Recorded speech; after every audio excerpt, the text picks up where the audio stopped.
TDS की इस series में हम लोग सीखने वाले हैं टीडीएस को किस तरीके से कंप्लायंस किया जाता है इन केस ऑफ सैलरी। मैं इसके बाद एक सीरीज और लाऊंगा जिसमें मैं आपको बताऊंगा कि टीडीएस अदर देन सैलरी पे किस तरीके से कंप्लायंस किया जाता है। तो मैं हूं Asrar Ansari, tax and business consultant. I am also the founder of Future Capital. By the Future Capital, we are providing multiple services like consulting, accounting, income tax, TDS, GST, and other 200 plus services. And we are also providing practical training for becoming a tax practitioner और accountant. So अगर आप अपना career taxation में देख रहे हो या आप टैक्सेशन में प्रैक्टिस करना चाहते हो तो आप हमारे साथ में कनेक्ट कर सकते हो। इस सीरीज में हम लोग क्या क्या सीखने वाले हैं मैं आपको पहले उसके हाइलाइट्स बता दूं। सबसे पहले हम लोग देखेंगे टीडीएस बेसिकली क्या होता है। उसके बाद में मैं आपको बताऊंगा कि टीडीएस को लाने का रीजन क्या था, मतलब गवर्नमेंट ने अगर टीडीएस को इंट्रोड्यूस किया है तो उसके पीछे गवर्नमेंट का रीजन क्या था। उसके बाद में मैं आपको बताऊंगा in case of salary TDS को किस तरीके से कंप्यूट किया जाता है, मतलब किस तरीके से टीडीएस निकाला जाता है इन केस ऑफ सैलरी। उसके बाद में हम लोग देखेंगे कि टीडीएस को कंप्यूट करने के लिए इन केस ऑफ सैलरी उसके रेट क्या है। फिर मैं आपको बताऊंगा कि क्या ये कंपलसरी कंप्लायंस है या कोई दूसरा भी कोई ऑप्शन है। उसके बाद हम देखेंगे अगर उसको कंप्लायंस करना है तो उसकी पेमेंट की जो ड्यू डेट्स है वो क्या क्या है। अगर ये पेमेंट हम लोग ऑन टाइम नहीं करते हैं, मीन्स अगर ड्यू डेट के अंदर नहीं करते हैं तो हमें कितना इंटरेस्ट एप्लीकेबल हो सकता है। फिर मैं आपको बताने वाला हूं कि अगर आपको आपके ऑर्गेनाइजेशन के अंदर टीडीएस सिस्टम को अप्लाई करना है तो उसके लिए आपको पहले स्टेप क्या लेना है और उसको किस तरीके से इम्प्लीमेंट करना है, और अगर आप टीडीएस सिस्टम को इम्प्लीमेंट करें तो उसके लिए आपका बेनिफिट क्या है। बाद में मैं आपको बताऊंगा टीडीएस रिफंड लेने का प्रोसेस क्या होता है। टीडीएस अगर आपका डिडक्शन हो गया है तो उसको आप किस तरीके से रिफंड ले सकते हैं या कौन रिफंड ले सकता है। फर्दर हम लोग सीखने वाले ये सीरीज के अंदर के टीडीएस रिटर्न फाइलिंग के लिए कौन से फॉर्म एप्लीकेबल होते हैं in case of salary.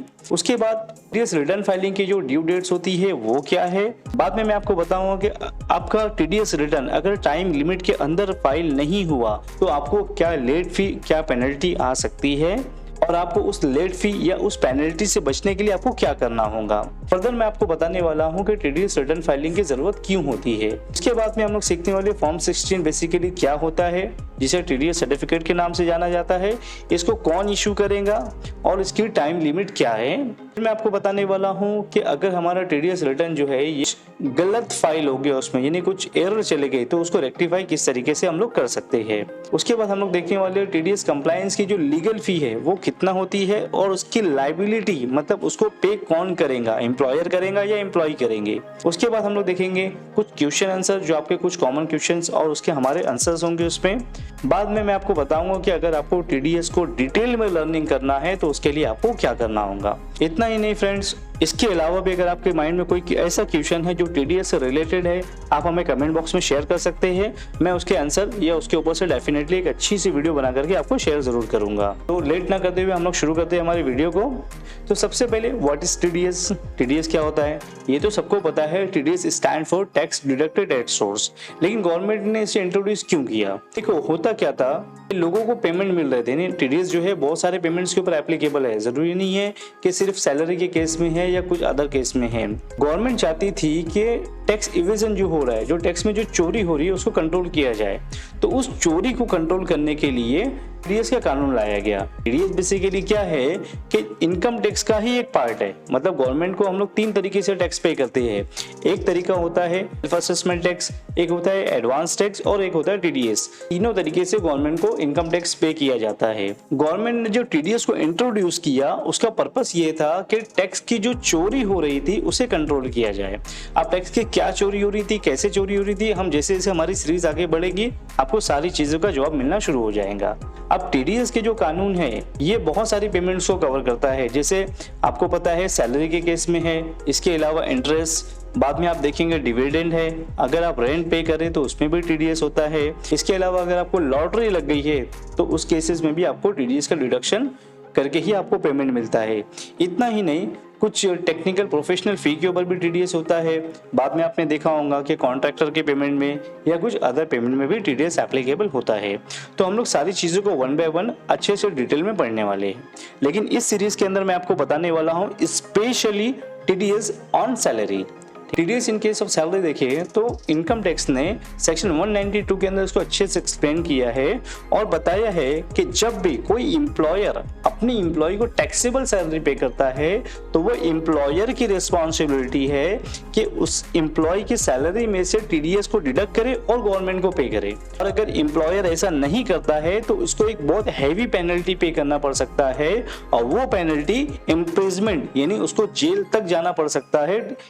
So friends, मैं आपको एक एग्जांपल से बताता हूँ। मान लो कि कोई एक स्कूल है जिसका नाम है ABC स्कूल।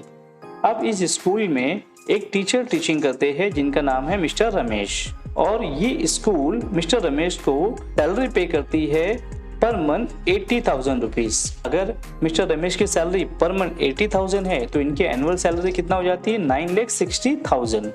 अब सपोज मान लेते हैं कि इस 9,60,000 के ऊपर रमेश का टैक्स बनता है 1,20,000।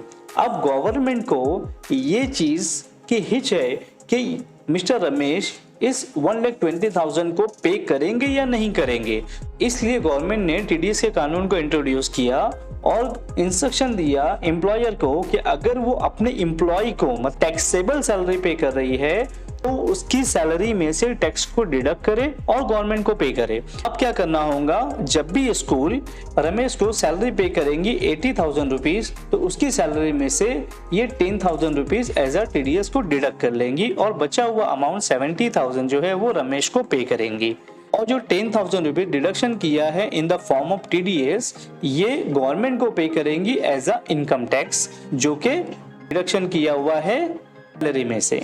आई होप आपको समझ में आया होगा कि गवर्नमेंट ने टीडीएस का कानून क्यों इंट्रोड्यूस किया in case of salary.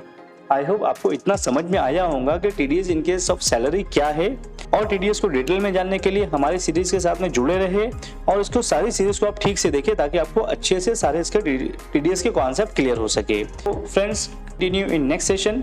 TDS ही नहीं फ्रेंड्स, इसके अलावा income tax, GST, accounting, other taxation से रिलेटेड हम बहुत सारी वीडियोस आपके लिए लाने वाले हैं। अगर आप चाहते हैं कि सारी वीडियोस का अपडेट आपको टाइम टू टाइम मिलते रहे तो आप हमारे ग्रुप को ज्वाइन कर सकते हैं जिसकी लिंक मैंने डिस्क्रिप्शन बॉक्स में शेयर कर दी है।